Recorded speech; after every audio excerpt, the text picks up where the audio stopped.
Hello. हमारा next topic है constructor and constructor overloading. तो कंस्ट्रक्टर क्या होता है, let's see. Constructor are similar to methods, but they are special kind of methods. क्योंकि अगर हम लोग नॉर्मल मेथड्स की बात करते हैं तो नॉर्मल मेथड्स में हमारे रिटर्न टाइप होते हैं, हमारे एक्सेस मॉडिफायर्स बाय डिफ़ॉल्ट जावा में डिफ़ॉल्ट होते हैं। लेकिन कंस्ट्रक्टर जावा के अंदर ऐसा मेथड है जिसका नाम जो है वो क्लास के नाम से होता है। इसका कोई रिटर्न टाइप नहीं होता है, इसका access modifier by default public होता है।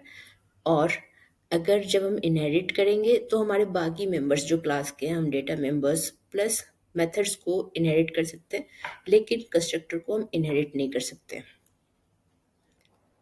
कंस्ट्रक्टर का पर्पस क्या होता है? कंस्ट्रक्टर का purpose to initialise an object. Object creation is done by new keyword dynamically allocate करता है मेमोरी को, लेकिन कंस्ट्रक्टर उसके उस क्लास के डेटा मेंबर्स को इनिशियलाइज करते हैं। जैसे हमने क्लास बनाया स्टूडेंट, इसके अंदर दो मेंबर्स हैं, एज और नेम। हमने एक कंस्ट्रक्टर बनाया। कंस्ट्रक्टर बनाने का तरीका है, आपका जो क्लास का नाम है, आप उस क्लास के नाम को एज अ मेथड नेम आप यूज करेंगे। देन आप अगर कोई आर्गुमेंट देते हैं, कोई पैरामीटर्स देते हैं, तो ये पैरामीटराइज्ड कंस्ट्रक्टर है। लेकिन अगर आप कोई पैरामीटर नहीं दे रहे हैं, आपने सीधे स्टूडेंट लिखा है और विदाउट आर्गुमेंट विदाउट पैरामीटर आप वैल्यू डालते हैं, तो उसे हम डिफ़ॉल्ट कंस्ट्रक्टर बोलते हैं। यहाँ हमने पैरामीटराइज्ड कंस्ट्रक्टर यूज किया, तो हमने दो वैल्यूज पास किए, इंट एज और स्ट्रिंग नेम। जब हम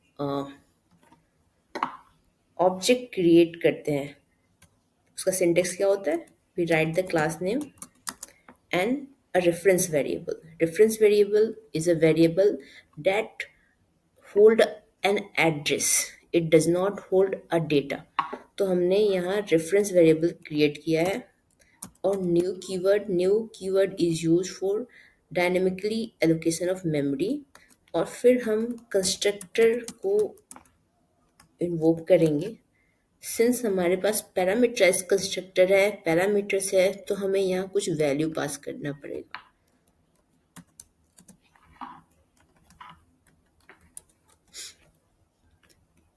अभी आप देखें, ये जो 25 वैल्यू है, ये इस एज में पास होगा, इस आर्गुमेंट में। और फिर आप देख सकते हैं जो स्टूडेंट क्लास का एज है, हमने वो दिस कीवर्ड से रेफर किया है, उसमें वो वैल्यू असाइन हो जाएगा। और ये ABC in this name variable में। तो इसका पर्पस क्या है? जैसे ही हम लोग क्लास बनाते हैं, क्लास में हमारे डेटा मेंबर्स होते हैं, मेथड्स होते हैं।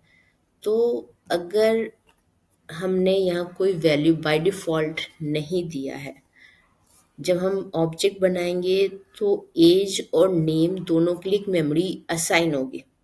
अगर हमने वहाँ कोई वैल्यू नहीं दिया तो it may possible there can be a garbage that store the that occupy the memory space. तो जावा के अंदर बाय डिफ़ॉल्ट वैल्यू असाइन होते हैं। अगर हमने यहाँ पे कोई वैल्यू पास नहीं किया, तो मैंने बोला कि डिफ़ॉल्ट कंस्ट्रक्टर ऑटोमेटिकली कॉल हो जाता है। तो डिफ़ॉल्ट कंस्ट्रक्टर क्या करेगा? वो इस एज में, since it is kind of integer type, तो इंटीजर का डिफ़ॉल्ट वैल्यू 0 होता है, इस एज में वो 0 को असाइन कर देगा। और स्ट्रिंग का डिफ़ॉल्ट वैल्यू नल होता है, तो वो नल को असाइन कर देगा। वैसे फ्लोट अगर है तो वहाँ 0.0 जो इनके डिफ़ॉल्ट वैल्यूज़ है वो असाइन हो जाते हैं। अगर हम पैरामीटराइज कंस्ट्रक्टर यूज़ कर रहे हैं तो वो हमारे कस्टमाइज्ड वैल्यू होंगी। जैसे मैंने अगर 25 दिया तो ये हमारा कस्टमाइज्ड वैल्यू है। और अगर आप कस्टमाइज नहीं देना चाहते हैं तो वो डिफ़ॉल्ट कंस्ट्रक्टर कॉल होगा। कंस्ट्रक्टर का मेन पर्पस यही है कि जो मेमोरी स्पेस है वहाँ कोई गार्बेज वैल्यू स्टोर ना हो। That is why the variable must be initialised. तो just a quick recap, constructor क्या है? Constructor is a special kind of method जिसका कोई रिटर्न टाइप नहीं है, जो इनहेरिट नहीं हो सकता है, जिसका access modifier by default public है। उसका कंस्ट्रक्टर लिखने का तरीका है, कंस्ट्रक्टर का नाम और क्लास का नाम सेम होना चाहिए।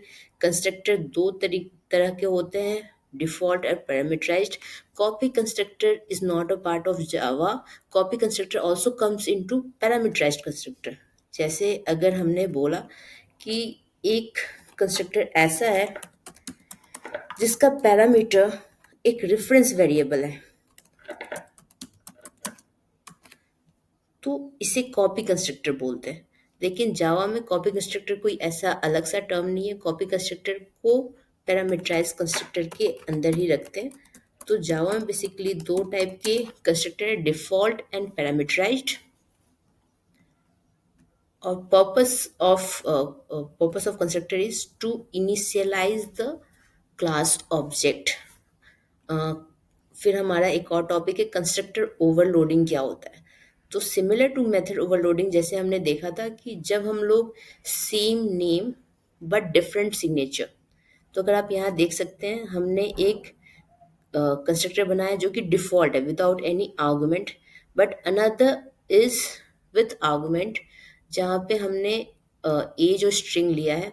और अगर हम लोग एक तीसरा कंस्ट्रक्टर बना रहे हैं जहाँ पे हमने केवल एक वैल्यू पास की, तो ये सब एग्जाम्पल है कंस्ट्रक्टर ओवरलोडिंग के। क्योंकि आप देख सकते हैं हमारे पास नाम सेम है, आर्गुमेंट्स अलग है, number of arguments are different, type of arguments are different. This copy constructor is also example of constructor overloading.